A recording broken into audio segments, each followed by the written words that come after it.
যুগ্ম সংখ্যা যা ইংৰাজীত কোৱা হয় ইভেন নাম্বাৰ যিবোৰ সংখ্যাৰ এককৰ ঘৰত 0 2 4 6 8 অংককেইটা থাকে সেই সংখ্যাবোৰক যুগ্ম সংখ্যা বুলি কোৱা হয় নাইবা আমি ক'ব পাৰোঁ যিবোৰ সংখ্যাক দুই সংখ্যাৰ দৰে সম্পূৰ্ণৰূপে হৰণ যায় সেইবোৰে হৈছে যুগ্ম সংখ্যা উদাহৰণস্বৰূপে 2 4 16 98 100 5252 এই সংখ্যাকেইটাত এককৰ ঘৰত ইয়াত আছে 2 ইয়াত আছে 4 ইয়াত আছে 6 ইয়াত আছে 8 ইয়াত আছে 0 আৰু ইয়াত আছে 2 এইকেইটা সংখ্যাক যেহেতু 2 ৰে হৰণ যায় সেয়ে এইকেইটা হ'ব যুগ্ম সংখ্যা যুগ্ম সংখ্যাৰ কিছুমান বৈশিষ্ট্য আছে সেই বৈশিষ্ট্যসমূহ আমি এতিয়া আলোচনা কৰিম দুটা যুগ্ম সংখ্যাৰ যোগফল সদায় যুগ্ম সংখ্যা হয় আমি যদি দুটা যুগ্ম সংখ্যা লওঁ আৰু সিহঁতক যদি যোগ কৰোঁ তেতিয়াহ'লে আমি সিহঁতৰ যোগফলটো সদায় যুগ্ম সংখ্যা পাম উদাহৰণস্বৰূপে 2 আৰু 2 ৰ যোগফল 4 দুইটো এটা যুগ্ম সংখ্যা আৰু দুইটো এটা যুগ্ম সংখ্যা আৰু ইয়াৰ যোগফলটো পাইছোঁ আমি 4 4টো হৈছে এটা যুগ্ম সংখ্যা ঠিক তেনেদৰে 6 আৰু 4 ৰ যোগফল হৈছে 10 আৰু 10টো হৈছে এটা যুগ্ম সংখ্যা আৰু এটা উদাহৰণ লৈছোঁ 20 আৰু 80 যদি যোগ কৰোঁ আমি 100 পাম আৰু 100টো হৈছে এটা যুগ্ম সংখ্যা দুটা যুগ্ম সংখ্যাৰ বিয়োগফল সদায় যুগ্ম সংখ্যা হয় আমি যদি দুটা যুগ্ম সংখ্যা লওঁ আৰু এটাৰ পৰা যদি এটা বিয়োগ কৰি দিওঁ তেতিয়াহ'লে আমি যিটো সংখ্যা পাম বা বিয়োগফল পাম সেইটোৱে যুগ্ম সংখ্যা হ'ব উদাহৰণস্বৰূপে 4ৰ পৰা যদি আমি 2 বিয়োগ কৰি দিওঁ তেতিয়াহ'লে আমি বিয়োগফল পাম 2 আৰু 2টো হৈছে এটা যুগ্ম সংখ্যা ঠিক তেনেদৰে 12ৰ পৰা যদি আমি 4 বিয়োগ কৰি দিওঁ আমি 8 পাম আৰু 8টো এটা হৈছে যুগ্ম সংখ্যা আৰু এটা উদাহৰণ ল'ব পাৰি 200ৰ পৰা যদি আমি 80 বিয়োগ কৰি দিওঁ তেতিয়াহ'লে আমি পাম 120 আৰু 120টো হৈছে এটা যুগ্ম সংখ্যা তেতিয়াহ'লে আমি ক'ব পাৰোঁ যে যিকোনো দুটা যুগ্ম সংখ্যা লৈ তাক যদি আমি বিয়োগ কৰি দিওঁ তেতিয়াহ'লে আমি বিয়োগফলটো সদায় যুগ্ম সংখ্যা পাম নেক্সট আমি ক'ব পাৰোঁ দুটা যুগ্ম সংখ্যাৰ পূৰণফল সদায় যুগ্ম সংখ্যা হয় উদাহৰণস্বৰূপে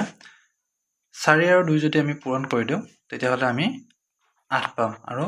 8টো এটা হৈছে যুগ্ম সংখ্যা এটা যুগ্ম সংখ্যা লৈছোঁ 4 আৰু আনটো লৈছোঁ আমি 2 আৰু ইহঁতৰ মাজত আমি যেতিয়া পূৰণ কৰি দিম তেতিয়া আমি পূৰণফলটো পাম 8 আৰু 8টো হৈছে এটা যুগ্ম সংখ্যা ঠিক তেনেদৰে 6 আৰু 2 যদি আমি পূৰণ কৰি দিওঁ 12 পাম আৰু 12টো হৈছে এটা যুগ্ম সংখ্যা নেক্সট 200 আৰু যদি আমি 80 পূৰণ কৰি দিওঁ তেতিয়াহ'লে পাম আমি 16000 আৰু 16000টো হ'ব এটা যুগ্ম সংখ্যা নেক্সট দুটা যুগ্ম সংখ্যাৰ হৰণফল যুগ্ম বা অযুগ্ম সংখ্যা হ'ব পাৰে উদাহৰণস্বৰূপে আমি যদি 4ক 2 ৰে হৰণ কৰি দিওঁ তেতিয়াহ'লে ইয়াৰ হৰণফলটো পাম আমি 2 আৰু 2টো হ'ব এটা যুগ্ম সংখ্যা আকৌ 6ক যদি আমি 2 ৰে হৰণ কৰি দিওঁ তেতিয়াহ'লে আমি পাম হৰণফলটো 3 আৰু 3টো হৈছে এটা অযুগ্ম সংখ্যা গতিকে আমি ক'ব পাৰোঁ যুগ্ম সংখ্যাক যদি যুগ্ম সংখ্যাৰে হৰণ কৰা যায় তেতিয়াহ'লে আমি কেতিয়াবা যুগ্ম সংখ্যা পাম হৰণফলটো আৰু কেতিয়াবা আমি অযুগ্ম সংখ্যাও পাম অযুগ্ম সংখ্যা যা ইংৰাজীত কোৱা হয় অড নম্বৰ যিবোৰ সংখ্যাৰ এককৰ ঘৰত 1 3 5 7 9 অংককেইটা থাকে সেই সংখ্যাবোৰক অযুগ্ম সংখ্যা বুলি কোৱা হয় নাইবা আমি ক'ব পাৰোঁ যিবোৰ সংখ্যাক দুই সংখ্যাৰ দৰে সম্পূৰ্ণৰূপে হৰণ নাযায় সেই সংখ্যাবোৰক অযুগ্ম সংখ্যা বোলে উদাহৰণস্বৰূপে 3 7 13 99 555 8591 এই সংখ্যাকেইটাৰ এককৰ ঘৰত আছে 3 ইয়াত আছে 7 ইয়াত আছে 3 ইয়াত আছে 9 ইয়াত আছে 5 আৰু ইয়াত আছে 1 আৰু এই সংখ্যাকেইটাক যেহেতু 2 ৰে সম্পূৰ্ণৰূপে হৰণ নাযায় গতিকে এইবোৰে হ'ব অযুগ্ম সংখ্যা যুগ্ম সংখ্যাৰ দৰে অযুগ্ম সংখ্যাৰো কেতবোৰ বৈশিষ্ট্য আছে সেই বৈশিষ্ট্যসমূহ আমি এতিয়া আলোচনা কৰিম দুটা অযুগ্ম সংখ্যাৰ যোগফল সদায় যুগ্ম সংখ্যা হয় আমি যদি দুটা অযুগ্ম সংখ্যা লওঁ আৰু সিহঁতৰ মাজত যদি যোগ কৰি দিওঁ তেতিয়াহ'লে আমি যোগফলটো সদায় যুগ্ম সংখ্যা পাম যেনে 3 আৰু 3ৰ মাজত যদি যোগ কৰি দিওঁ তেতিয়াহ'লে আমি যোগফলটো পাম 6 আৰু 6টো হৈছে এটা যুগ্ম সংখ্যা ঠিক তেনেদৰে 7 এটা যুগ্ম সংখ্যা লৈছোঁ আৰু 7ৰ লগত যদি যোগ কৰি দিওঁ তেতিয়াহ'লে আমি যোগফলটো পাম 14 আৰু 14টো হৈছে এটা যুগ্ম সংখ্যা নেক্সট দুটা অযুগ্ম সংখ্যাৰ বিয়োগফল সদায় যুগ্ম সংখ্যা হয় উদাহৰণস্বৰূপে 5ৰ পৰা যদি আমি 3 বিয়োগ কৰি দিওঁ তেতিয়াহ'লে পাম আমি 2 2টো এটা যুগ্ম সংখ্যা 5টো এটা অযুগ্ম সংখ্যা লৈছো আৰু এটা অযুগ্ম সংখ্যা লৈছো আমি 3 আৰু 5ৰ পৰা 3টো যদি আমি বিয়োগ কৰি দিও তেতিয়াহ'লে আমি যেটো বিয়োগফল পাম হেতু যুগ্ম সংখ্যা পাম অৰ্থাৎ আমি 2 পাইছো 2টো এটা যুগ্ম সংখ্যা ঠিক তেনেদৰে 15ৰ পৰা যদি আমি 5 বিয়োগ কৰি দিও তেতিয়াহ'লে আমি 10 পাম আৰু 10টো হৈছে এটা যুগ্ম সংখ্যা 111ৰ পৰা যদি আমি 11টো বিয়োগ কৰি দিও তেতিয়াহ'লে আমি পাম 100 আৰু 100টো হৈছে এটা যুগ্ম সংখ্যা আমি তেতিয়াহ'লে আমি ক'ব পাৰো দুটা অযুগ্ম সংখ্যা লৈ কেনে এটাৰ পৰা এটা যদি আমি বিয়োগ কৰি দিও তেতিয়াহ'লে বিয়োগফলটো সদায় আমি যুগ্ম সংখ্যা পাম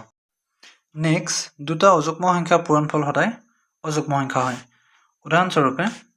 5 এটা অযুগ্ম সংখ্যা লৈছো আৰু 3 ৰ লগত আমি পূৰণ কৰি দিছো আৰু পূৰণফলটো আমি পাইছো 15 অৰ্থাৎ এটা অযুগ্ম সংখ্যা পাইছো আমি ঠিক তেনেদৰে 15 আৰু 5 যদি পূৰণ কৰি দিও তেতিয়াহ'লে আমি 75 পাম আৰু 75টো এটা অযুগ্ম সংখ্যা হ'ব আৰু এটা উদাহৰণ লৈছো 51ক যদি 9ৰে পূৰণ কৰি দিও তেতিয়াহ'লে পাম আমি 459 আৰু 459টো হৈছে এটা অযুগ্ম সংখ্যা ইয়াৰ পৰা আমি ক'ব পাৰো যে দুটা অযুগ্ম সংখ্যা যদি আমি পূৰণ কৰো তেতিয়াহ'লে পূৰণফলটো সদায় অযুগ্ম সংখ্যাই হ'ব নেক্সট দুটা অযুগ্ম সংখ্যা হৰণফল সদায় অযুগ্ম সংখ্যা হয় ইয়াৰ আগত আমি পাইছিলো যে দুটা অযুগ্ম সংখ্যা পূৰণফল অযুগ্ম সংখ্যা হয় আৰু হৰণফলটো হে একেই হয় দুটা অযুগ্ম সংখ্যা লৈ এটাক যদি আনটোৰে আমি হৰণ কৰি দিও অৰ্থাৎ আমি ইয়াত এটা লৈছো 15 অযুগ্ম সংখ্যা এটা লৈছো 15 আৰু এটা অযুগ্ম সংখ্যা লৈছো আমি 3 আৰু 15ক 3ৰে আমি হৰণ কৰি দিছো আৰু হৰণ কৰোতে আমি হৰণফলটো পাইছো 5 আৰু এই 5টো হৈছে এটা অযুগ্ম সংখ্যা ঠিক তেনেদৰে আৰু এটা উদাহৰণ লৈ চাব পাৰো 91ক যদি আমি 7ৰে হৰণ কৰি দিও তেতিয়াহ'লে আমি হৰণফলটো পাম 13 আৰু 13টো হ'ব এটা অযুগ্ম সংখ্যা ঠিক তেনেদৰে আৰু কিছুমান উদাহৰণ লৈ চাব পাৰি যেনে 189ক যদি আমি 9ৰে হৰণ কৰি দিও তেতিয়াহ'লে আমি হৰণফলটো 21 পাম আৰু 21টো হৈছে এটা অযুগ্ম সংখ্যা আমি ইতিমধ্যে যুগ্ম সংখ্যা আৰু অযুগ্ম সংখ্যাৰ বিষয়ে আলোচনা কৰিলো আমি যুগ্ম সংখ্যাৰ ক্ষেত্ৰত যুগ্ম সংখ্যা আৰু যুগ্ম সংখ্যা যোগ কৰি চাইছো বা যুগ্ম সংখ্যা আৰু যুগ্ম সংখ্যা বিয়োগ কৰি চাইছো নাইবা যুগ্ম সংখ্যা আৰু যুগ্ম সংখ্যা পূৰণ কৰি চাইছো নাইবা হৰণ কৰি চাইছো আৰু অযুগ্ম সংখ্যাৰ ক্ষেত্ৰতো একেই যোগ বিয়োগ পূৰণ হৰণ আমি অযুগ্ম সংখ্যাৰ ক্ষেত্ৰতে কৰি চাইছো এতিয়া আমি যুগ্ম সংখ্যা এটা ল'ম আৰু অযুগ্ম সংখ্যা এটা ল'ম আৰু হিহঁতৰ মাজত যোগ বিয়োগ পূৰণ হৰণ কৰি চালে আমি যুগ্ম সংখ্যা পাম নে অযুগ্ম সংখ্যা পাম এই বিষয়ে আলোচনা কৰিম এটা যুগ্ম সংখ্যা আৰু এটা অযুগ্ম সংখ্যাৰ যোগফল সদায় অযুগ্ম সংখ্যা হয় যদি আমি এটা যুগ্ম সংখ্যা লওঁ আৰু এটা অযুগ্ম সংখ্যা লওঁ আৰু দুইটাৰ মাজত আমি যোগ কৰি দিও তেতিয়াহ'লে আমি যেটো যোগফল পাম হেতু হ'ব আমাৰ অযুগ্ম সংখ্যা বেলেগ এটা উদাহৰণ লৈ চাব পাৰো 91 আৰু 6 এটো হৈছে এটা অযুগ্ম সংখ্যা আৰু 6টো হৈছে এটা যুগ্ম সংখ্যা আৰু ইহঁতক যদি যোগ কৰি দিয়া যায় তেতিয়াহ'লে আমি 97 পাম আৰু 97টো হৈছে এটা অযুগ্ম সংখ্যা ঠিক তেনেদৰে 120 লৈছো এটো এটা যুগ্ম সংখ্যা লৈছো আৰু 51 লৈছো এটো অযুগ্ম সংখ্যা লৈছো আৰু যোগ কৰি দিওঁতে ইহঁতৰ যোগফলটো হৈছে 171 আৰু 171টো হৈছে এটা অযুগ্ম সংখ্যা নেক্সট এটা যুগ্ম সংখ্যা আৰু এটা অযুগ্ম সংখ্যাৰ বিয়োগফল সদায় অযুগ্ম সংখ্যা হয় উদাহৰণস্বৰূপে যদি চাও আমি 10ৰ পৰা যদি আমি 5 বিয়োগ কৰি দিও তেতিয়াহ'লে আমি বিয়োগফলটো 5 পাম 10টো হৈছে এটা যুগ্ম সংখ্যা আৰু 5টো হৈছে এটা অযুগ্ম সংখ্যা আৰু ইহঁতৰ মাজৰ বিয়োগফল হ'ব 5 আৰু 5টো হৈছে এটা অযুগ্ম সংখ্যা ঠিক তেনেদৰে 90ৰ পৰা যদি আমি 7 বিয়োগ কৰি দিও আমি 63 পাম আৰু এটো হ'ব এটা অযুগ্ম সংখ্যা আৰু এটা উদাহৰণ ল'ব পাৰো 111ৰ পৰা যদি আমি 50 বিয়োগ কৰি দিও আমি 61 পাম আৰু 61টো হৈছে এটা অযুগ্ম সংখ্যা এটা যুগ্ম সংখ্যা আৰু এটা অযুগ্ম সংখ্যাৰ পূৰণফল সদায় যুগ্ম সংখ্যা হয় উদাহৰণস্বৰূপে 2ক যদি আমি 3ৰে পূৰণ কৰো তেতিয়াহ'লে আমি পূৰণফলটো পাম 6 আৰু 6টো হৈছে এটা যুগ্ম সংখ্যা ঠিক তেনেদৰে 7ক যদি আমি 8ৰে পূৰণ কৰো তেতিয়াহ'লে আমি 56 পাম আৰু 56টো হৈছে এটা যুগ্ম সংখ্যা আন এটা উদাহৰণ লৈছো 100 এটো হৈছে এটা যুগ্ম সংখ্যা আৰু 3 হৈছে এটা অযুগ্ম সংখ্যা আৰু ইহঁতৰ মাজত যদি আমি পূৰণ কৰি দিও তেতিয়াহ'লে আমি পূৰণফলটো পাম 300 আৰু 300টো হৈছে এটা যুগ্ম সংখ্যা নেক্সট এটা যুগ্ম আৰু এটা অযুগ্ম সংখ্যাৰ হৰণফল যুগ্ম সংখ্যা বা দশমিক সংখ্যা হ'ব পাৰে উদাহৰণস্বৰূপে 6ক যদি আমি 3ৰে হৰণ কৰি দিও তেতিয়াহ'লে আমি হৰণফলটো এটা যুগ্ম সংখ্যা পাম অৰ্থাৎ 2 এটা পাইছো 2টো হৈছে যুগ্ম সংখ্যা কিন্তু 9ক যদি আমি 2ৰে হৰণ কৰি দিওঁ তেতিয়াহ'লে আমি হৰণফলটো সদায় দশমিক সংখ্যাত পাম অৰ্থাৎ ক'ব পাৰো যে অযুগ্ম সংখ্যা এটাক যদি আমি 2ৰে হৰণ কৰি দিওঁ তেতিয়াহ'লে হৰণফলটো সদায় দশমিক সংখ্যাত ওলাব আৰু এটা উদাহৰণ লৈছো 100ক যদি আমি 5ৰে হৰণ কৰি দিওঁ তেতিয়াহ'লে আমি হৰণফলটো পাম 20 আৰু 20টো হৈছে এটা যুগ্ম সংখ্যা এতিয়া আমি শেষত চমুকৈ আলোচনা কৰিম যদি যুগ্ম সংখ্যা যোগ কৰা হয় তেতিয়াহ'লে আমি যোগফলটো যুগ্ম সংখ্যা পাম যুগ্ম সংখ্যা আৰু যুগ্ম সংখ্যা যদি বিয়োগ কৰা হয় বিয়োগফলটো পাম আমি যুগ্ম সংখ্যা আৰু যুগ্ম সংখ্যা যদি আমি পূৰণ কৰোঁ তেতিয়াহ'লে পূৰণফলটো পাম যুগ্ম সংখ্যা আৰু যুগ্ম সংখ্যা যদি হৰণ কৰোঁ তেতিয়াহ'লে আমি কেতিয়াবা যুগ্ম সংখ্যা পাম আৰু কেতিয়াবা অযুগ্ম সংখ্যা পাম ঠিক তেনেদৰে অযুগ্ম সংখ্যা আৰু অযুগ্ম সংখ্যা যদি আমি যোগ কৰোঁ তেতিয়াহ'লে আমি